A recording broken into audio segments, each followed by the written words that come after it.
Hare Krishna. Uh, I'm going to do something different.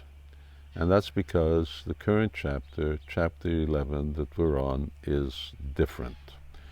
Uh, Before and after, all of the chapters all have to do with Krishna's teachings and philosophy. But now here we're actually dealing with an event, and that is Krishna's revelation of the universal form. Something very spectacular, very all-encompassing, very wonderful.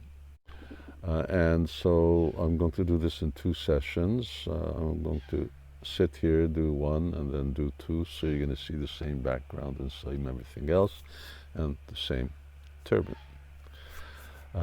And if you remember that in the previous chapter 10, Krishna was talking about his vibhuti, his excellences, how he is visible and present in the world that we live in. And he concludes that chapter by saying, Eta vibhuti yogamam. He tells Arjuna, but what's the use of my going on and on with all of these descriptions? Actually, all of these splendorous and wonderful things are just but one spark, are just contained in one spark of my very self, just one minute expansion. And now all of a sudden Arjuna's curiosity is piqued, and he wants to know, well, what is this form of Krishna which manifests the entire universe? The whole creation is within this form. The whole creation is made of this form, and that form is just a very insignificant part of Krishna. So he says, well, if I'm qualified to see this, please let me see it. And Krishna replies like this, Shri Bhagavan Uvacha. He says, Pashyame partarupani satastosa sahasrasha nana vidani divyani nana varna kriditi cha. Krishna says, my dear Arjuna, O son of Pritha, now see my opulences, hundreds of thousands of varied, divine and multicolored forms. But, and then he goes on a little to describe them, he says, whatever you wish to see, behold at once in this body of mine. This universal form can show you whatever you now desire to see, and whatever you may want to see in the future. Everything, moving and non-moving, is here completely in one place. It's phenomenal. But then he says, but you cannot see me with your present eyes. Therefore, I give you divine eyes. Behold my mystic opulence.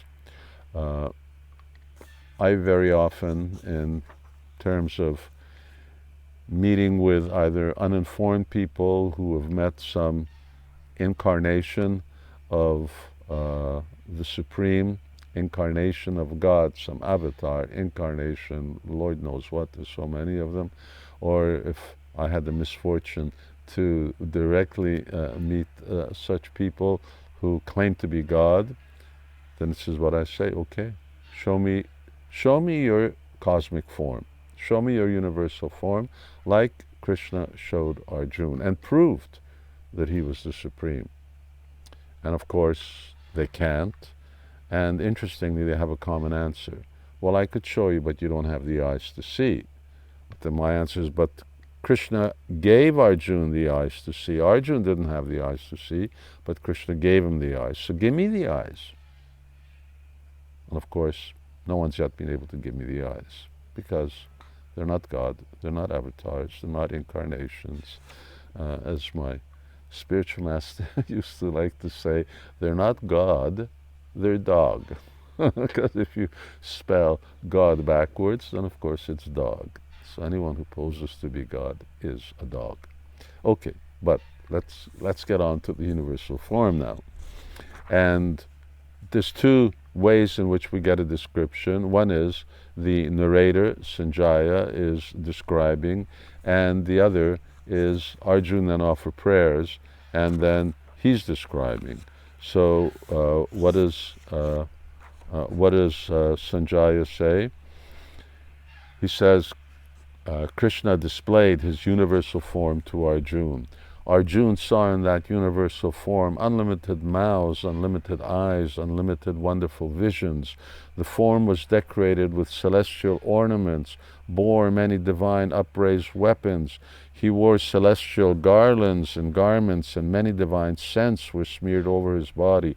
All was wondrous, brilliant, unlimited, all expanding. If hundreds of thousands of suns were to rise at once into the sky, their radiance might resemble the effulgence of that supreme person in that universal form. So at that time, Arjuna could see the universal form of the Lord, unlimited expansions of the universe situated in one place, although divided into many, many thousands. Extraordinary. So Arjuna became really overwhelmed when he saw this. This was more than what he was bargained for. So now he offers some prayers, and I'll read some of the verses because they describe the form as well. O Lord of the universe, O universal form, I see in your body many arms, bellies, mouths, and eyes expanded everywhere without limit. I see in you no end, no middle, and no beginning. Your form is difficult to see because of its glaring effulgence, spreading on all sides like blazing fire or the immeasurable radiance of the sun. Yet I see this glowing form everywhere, adorned with various crowns, clubs, and discs. And then he glorifies Krishna as the Supreme. And then we get more description. All the hosts of celestials are surrendering before you and entering into you. Some of them are very much afraid, offering prayers with folded hands. Great sages and perfected beings crying, all peace, are praying to you by singing the Vedic hymns.